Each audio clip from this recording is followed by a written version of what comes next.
कार्तिक स्नान की कहानी। प्रेम से बोलिए हर हर महादेव, लक्ष्मी नारायण की जय। राधे राधे, कृष्णा कृष्णा। चैनल पे नए हैं तो चैनल को सब्सक्राइब करें, लाइक करें और ये कहानी को जितना हो सके शेयर करें। ध्यान से प्रेम से सुने। एक घर में सास बहू बेटा ये 3 जने थे। एक दिन माँ बोली, बेटा मैं तो कार्तिक नहाऊंगी। बेटा बोला, नहा ले मैया। सो उसने अपनी मैया के लिए घी बूड़ो लाकर रख दियो और बहू से बोला कि मैया कार्तिक नहाएगी सो उसके लिए लड्डू कर देना। बहू ने घी बूड़ा तो उठाकर रख दिया और चुन्नी भूसी के लड्डू कर दिए। बेटा अपनी मैया को यहाँ छोड़े जा रहा हूँ, सो तुम लोग इनका ध्यान रखना। बुढ़िया सुबह ही उठे, कार्तिक नहाकर खूब भजन पूजा करे और जैसे ही लड्डू निकाले, कृष्ण भगवान एक याचक के रूप में आते और कहे, दरवाजा खटकाऊं माँ, एक लड्डू पाऊं। ऐसा सुनते ही बुढ़िया झट एक लड्डू दे देती। ऐसा करते करते कार्तिक महीना पूरा हो गया। फिर श्री भगवान आए और बोले, मैया जो चाहे सो वरदान मांग ले। बुढ़िया बोली, मैं क्या मांगू, मुझे कुछ नहीं चाहिए। ऐसा सुनकर भगवान ने झोपड़ी में लात मारी। लात मारते ही वह महल हो गई। फिर बुढ़िया में लात मारी तो वह सुंदर युवती हो गई। अब उसकी खूब धन दौलत भी थी। जब उसका बेटा अपनी मैया को लेने आया तो उसने आसपास के लोगों से पूछा, भाइयों मैं यहाँ एक बुढ़िया छोड़ गया था, क्या आप लोगों ने उसे देखा है? वो बोला, वो अब सामने वाले महल में है। उसने वहां जाकर आवाज दी। मैया बाहर निकलकर आई। बेटा गाड़ी में अपनी मैया को बिठाकर सब सामान साथ रखकर घर ले आया। यह देख बहू जलने लगी। वह अपनी माँ को भी कार्तिक स्नान कराने की सोचने लगी।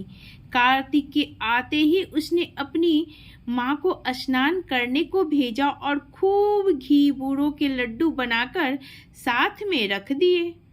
उसका पति अपनी सास को यमुना किनारे छोड़ आया। कार्तिक के शुरू होते ही औरतें सुबह नहाने आती, किंतु वह सोई पड़ी रहती तथा उनसे कहती कि तुम इतनी जल्दी आकर क्यों इतना शोर मचाती हो।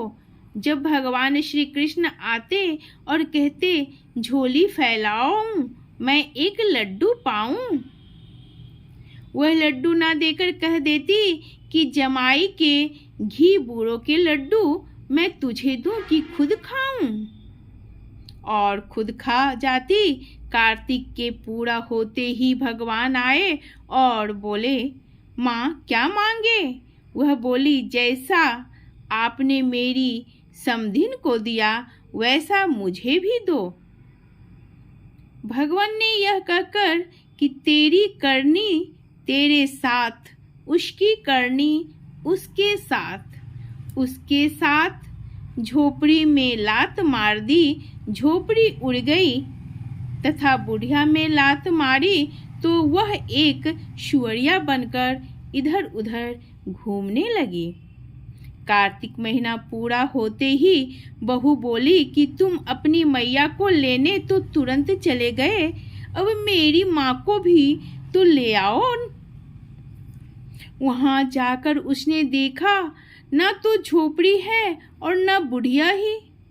पूछने पर पता लगा कि झोपड़ी का पता नहीं, बुढ़िया तो सुअरिया बनकर घूम रही है। वह सुअरिया के गले में एक रस्सी बांधकर उसे घर खींच कर लाया और अपनी बहू से बोला कि यह तेरी माँ है। वह बोली, अरे माँ का यह हाल कैसे हो गया? पति बोला, तेरी माँ की करनी तेरी माँ के साथ, मेरी मैया की करनी मेरी मैया के साथ। उसने पंडितों से पूछा तो एक पंडित ने बताया कि जो भी 9 कार्तिक तथा 10 बैसाख बिना नमक के खाए नहाई हो, उसके नहाने का पानी इस पर पड़ते ही यह ठीक हो जावेगी।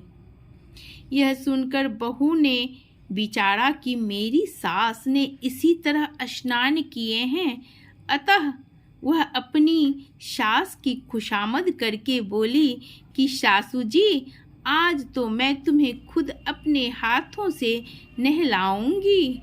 सास बोली, तुम नहीं मानती तो नहला दो।